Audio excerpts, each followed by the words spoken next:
Continue this morning looking on the life of Moses.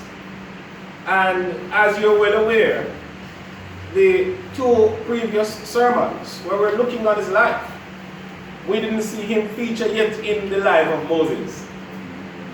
He was a man with a destiny, and the destiny helped to shape the man that we come to see out of chapter 2, continuing throughout the book of Exodus, and of course, for the duration of the 5 books of the Pentateuch. The Bible tells us in chapter 2 that Moses was a man who was with a family background. And that is what we'd like to focus on this morning for our topic. Moses, a man with a family background. A man with a family background. Now, allow me to shift to verse 10, which is where we see the naming of Moses. And it is interesting, the naming of Moses, because we see where the Bible tells us, or told us, that she named him Moses, saying, I drew him out of the water. The natural reading, and certainly, should I say not natural reading, but upon first reading, we immediately believe that the person responsible for the naming of Moses was Pharaoh's daughter. But a close examination of this particular text, you realize that it's a lot closer, because the she here, we didn't see a noun that preceded this pronoun she. So we're not sure which she is being spoken of. Why are we not sure which she is being spoken of? The I drew him from the water really and truly is a Hebrew word, Moshe. Pharaoh's daughter would not necessarily be familiar with a Hebrew name. Those who argue for Pharaoh's daughter say that she perhaps named him from their word, Egyptian word, Mos, which means a child. That's all it means. But based on the text, it does suggest to us that the context of the drawing from the water is where Moses got his name. Drew him from the water. So it's not necessarily such an easy interpretation, because it very well could be Moses from the Egyptian, or Moses from the Hebrew. Sorry, Moses from the Egyptian, or Mosaic, which is more likely because of the context. For the naming of children was something that the Hebrews took very seriously. And we have seen throughout scriptures that the name of a child very often gives us a glimpse to their future.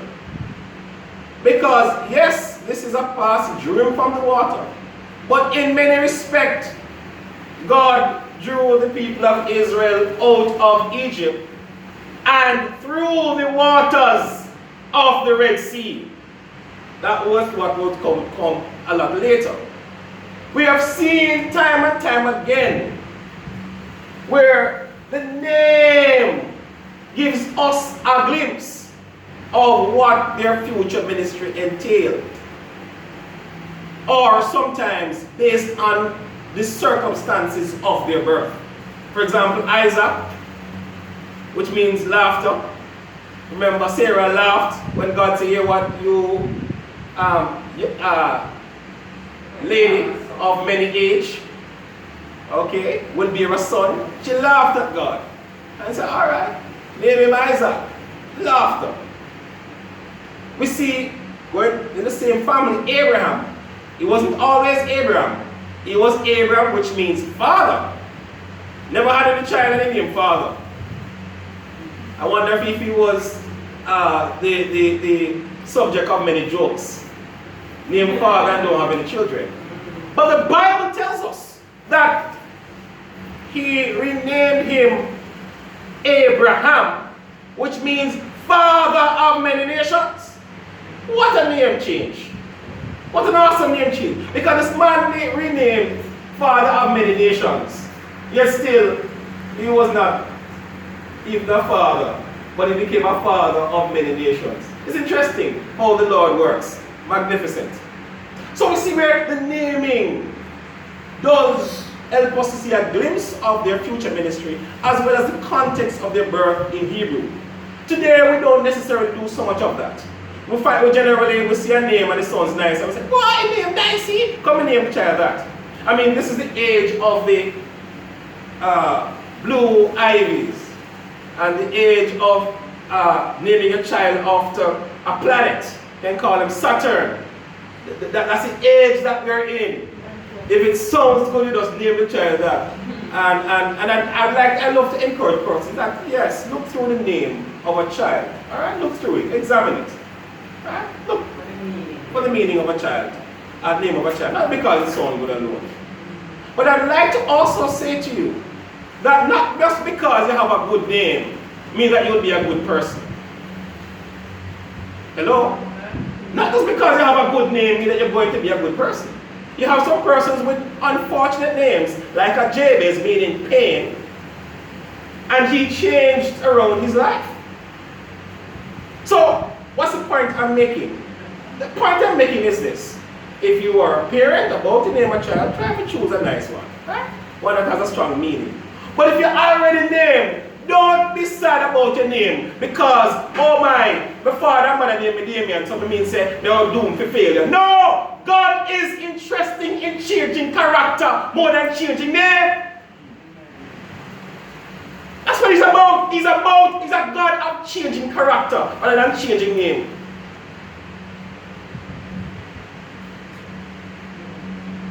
So, Moses is a man had her name. But we're looking on his family. We're looking on him as a family man. And the first point I'd like to hasten to make is that Moses was a man born in a family of faith. Moses was a man born in a family of faith. Now, look carefully on the passage again.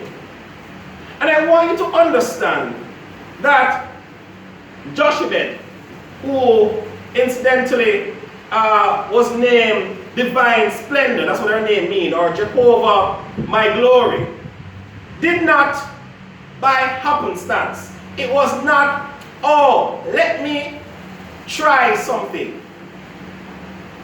I want you to understand that this was not a woman who said, oh, let me just put my baby down a basket and send him down the river. We have to really and truly understand the context. She hid him for 3 months.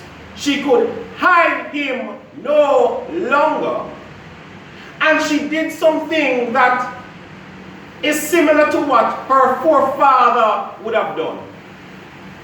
She sent him away in faith, knowing fully well that God is a God who is not slack concerning his promises. That God would take care of her son. I want to understand the care that was taken even in the preparation of the basket.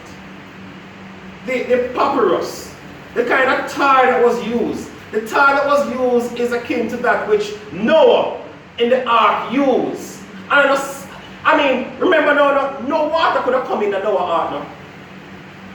And she made careful to use that similar kind of pitch, that similar kind of tar, making sure that no water would come in to harm her baby. And I say to you that it was similar to her forefather. Which forefather am I talking about? You remember Abraham, who was about to sacrifice his son Isaac. And the Bible tells us in Hebrews that Abraham was not, oh, let me try something. Abraham believed that the God who gave him his son is the God who will cause his son to rise up from the dead. You see, sometimes God asks us to give away that which we hold so dear,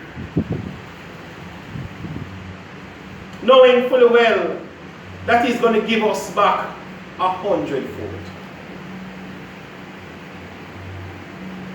That, my beloved, is faith. Giving up that which you hold so dear. We have to let go some things that we love so dear. And I understand, not fully understand, but I understand that love that you have as mother and father. It's a deep kind of love. But there comes a time as parents, that son, that daughter that you have to let them go. Amen. You have to let them go. I know the temptation is to live through your child.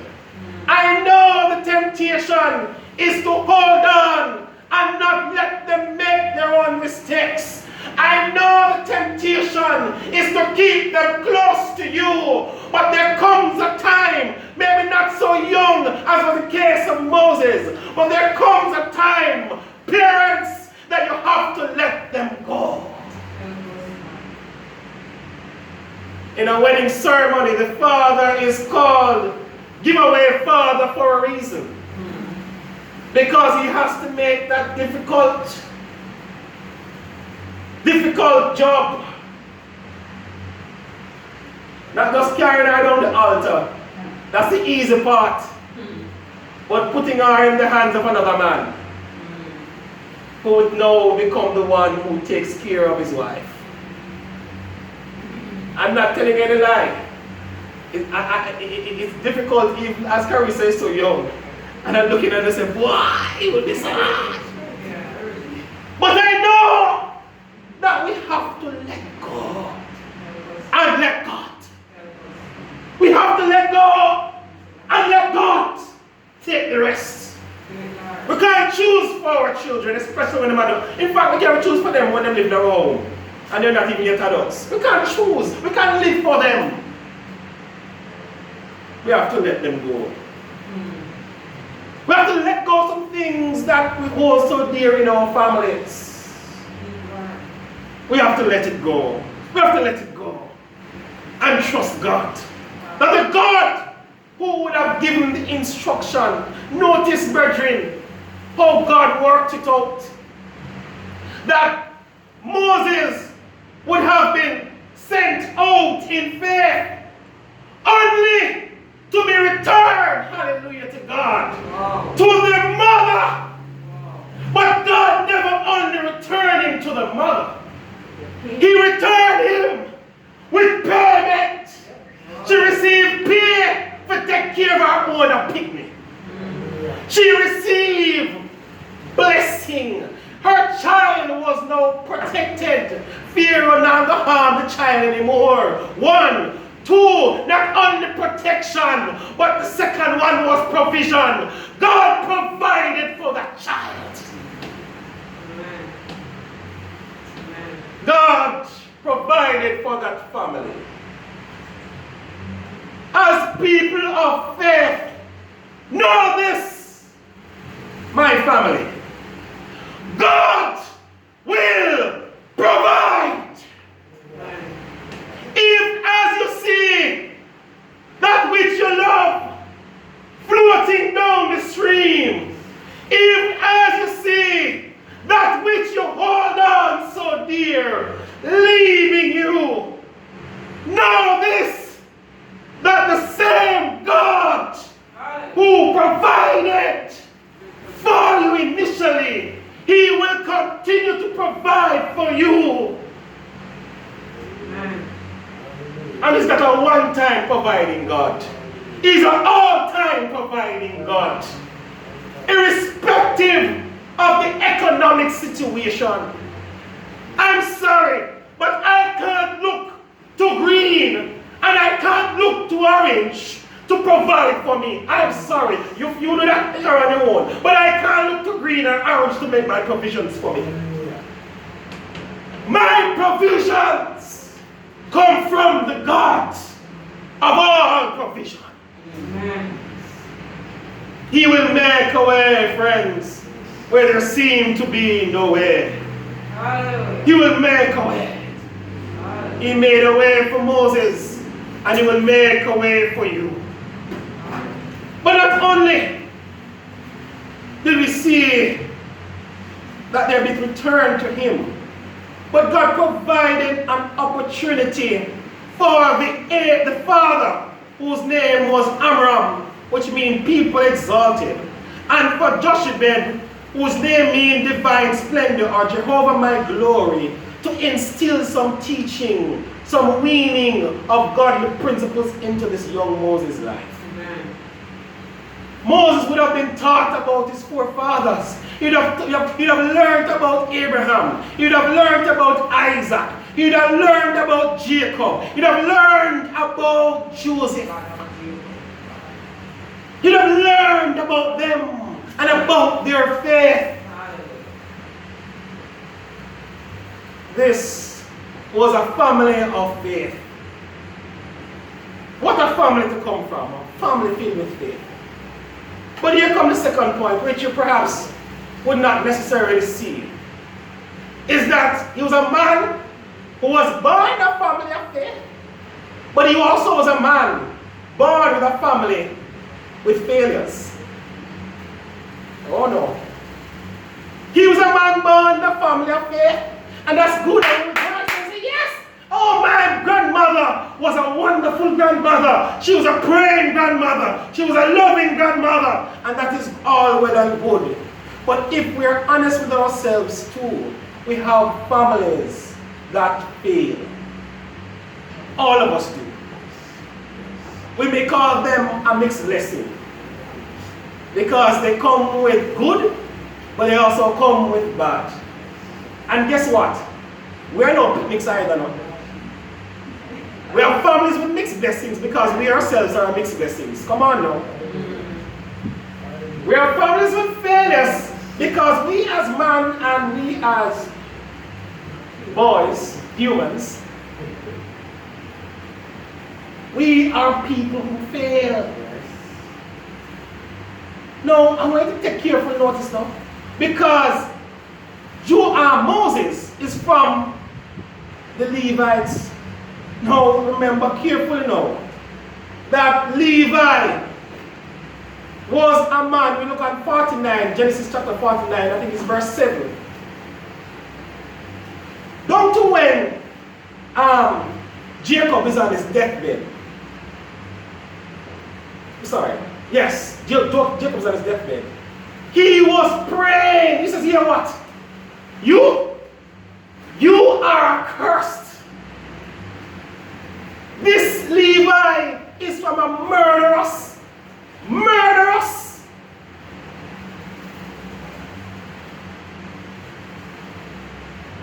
Sorry, the Levites were a murderer. Was a murderous generation. Levi was a murderer. But notice, brethren, notice this. Even when we come more recently in his more immediate family, with Miriam and Aaron. I want to listen carefully now. Because Miriam, who watched Moses so nicely, Miriam, who will lead a piece of praise and worship after they came through the Red Sea. Miriam, who was a prophetess indeed. Miriam, this same Miriam, Miriam was the same Miriam who grew jealous of Moses.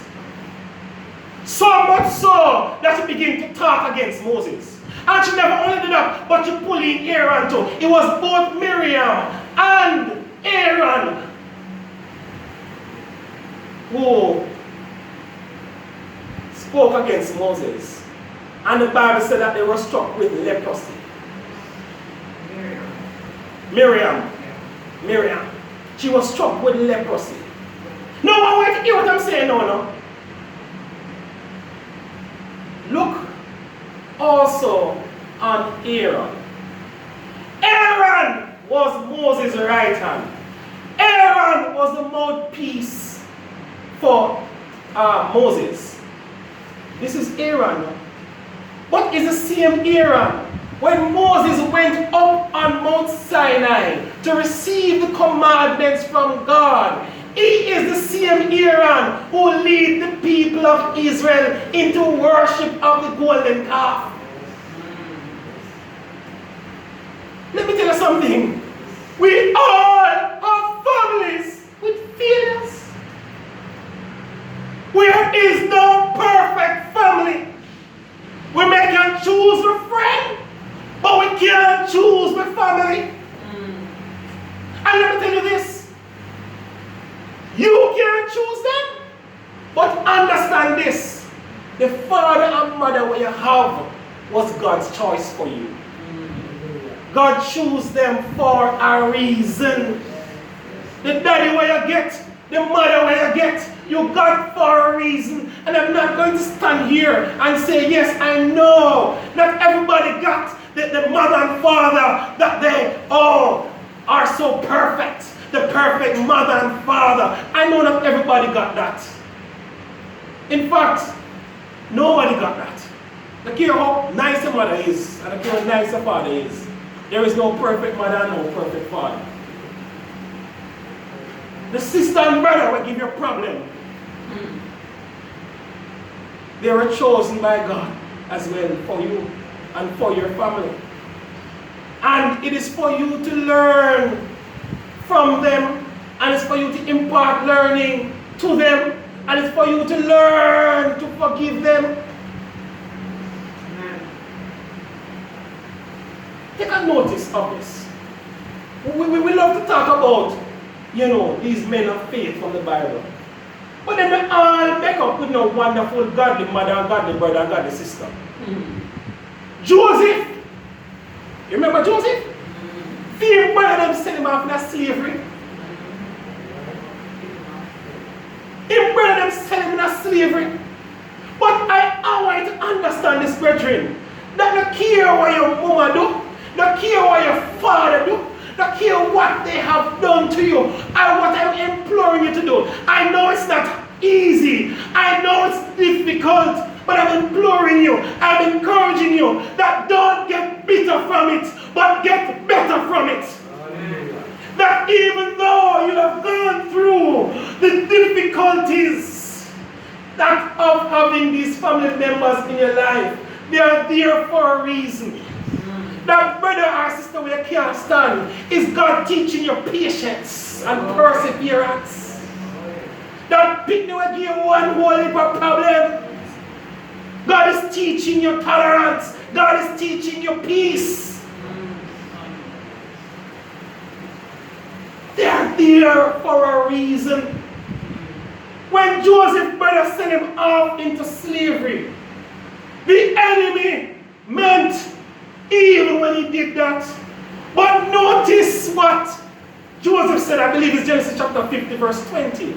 Joseph said, the enemy meant it for bad, for evil. But God meant it for good. Because had there not been a soul, had he not been thrown into the pit, he would have never become the prime minister. Had he not had that bitter experience, our whole nation would have been wiped out. The entire Israel would have been wiped out had he not had a brother, some brothers who failed. We have them, Yes, we have the Judas in our families. We have them who will stab us in the back, who will sell us out. But guess what? In the selling out of Jesus, we see that he went to where? The cross. We have families with failures. What do? Do we say, boy, from this day, you're no longer the picnic? From this day, you're no longer a sister. From this day, you're no longer a brother. No, no, no. Look at what Moses did. The same Miriam who talked against him, who grew jealous against him. He was the same one who said, God, heal Jesus. Heal her. The same Moses, when Aaron lead the people them into idol worship, it's the same God who said, Father, it's the same Moses who got down on the knee and said, Father, don't wipe out Aaron. Don't wipe him out. Don't wipe out the people of Israel.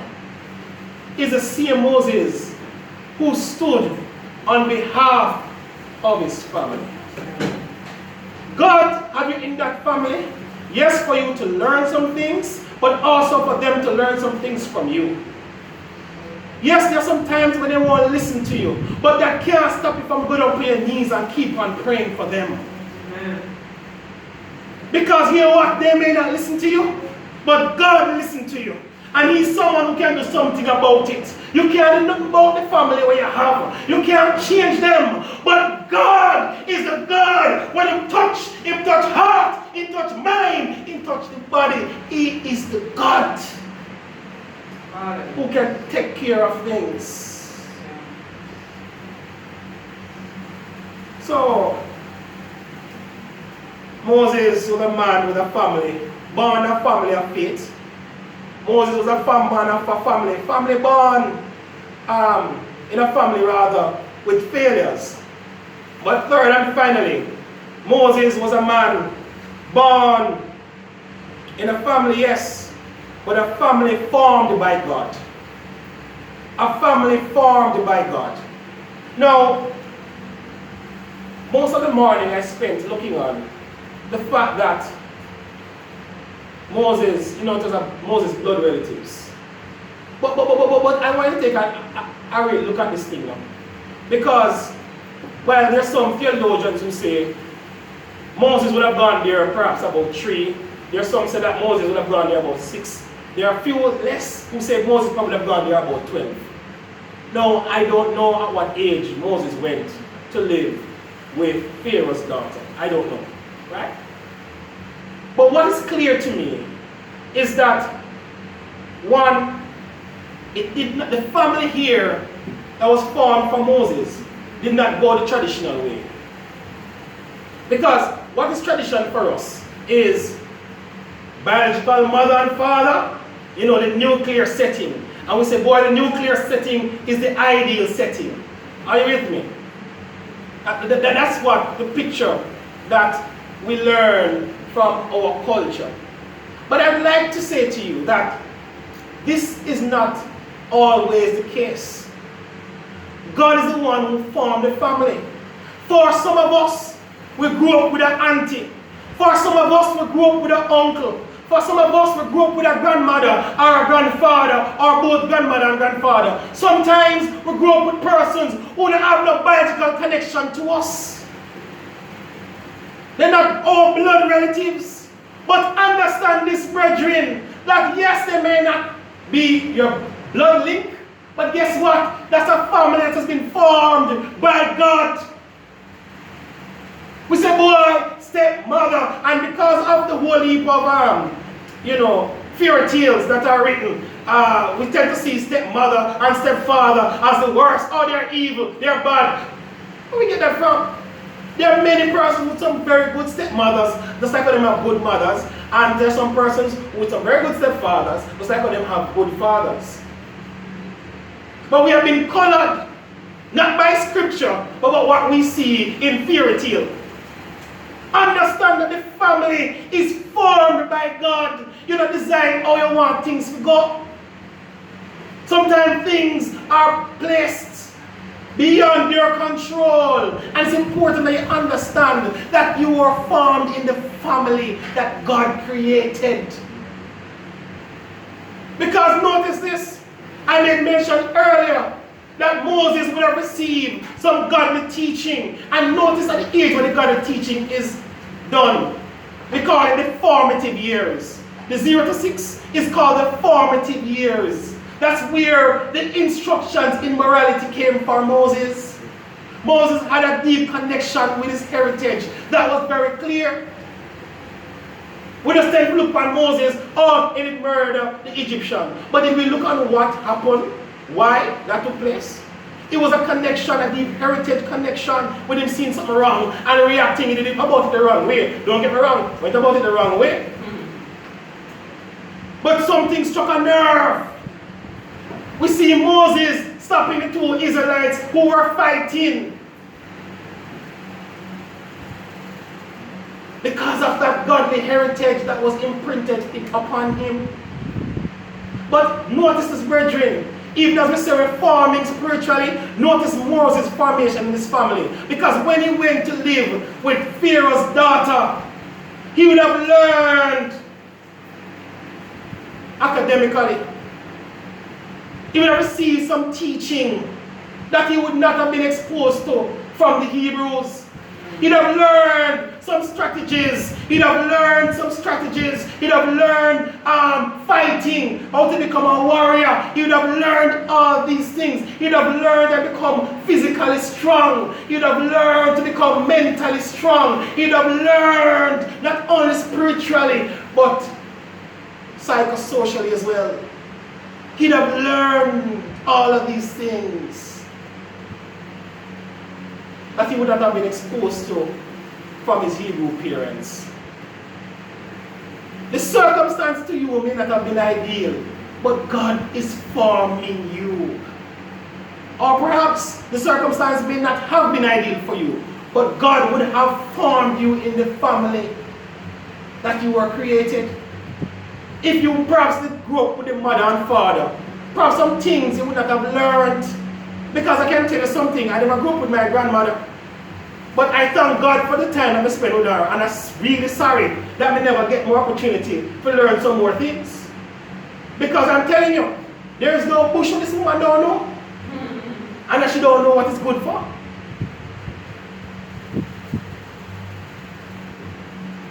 And persons would have come around and have learned so much from her.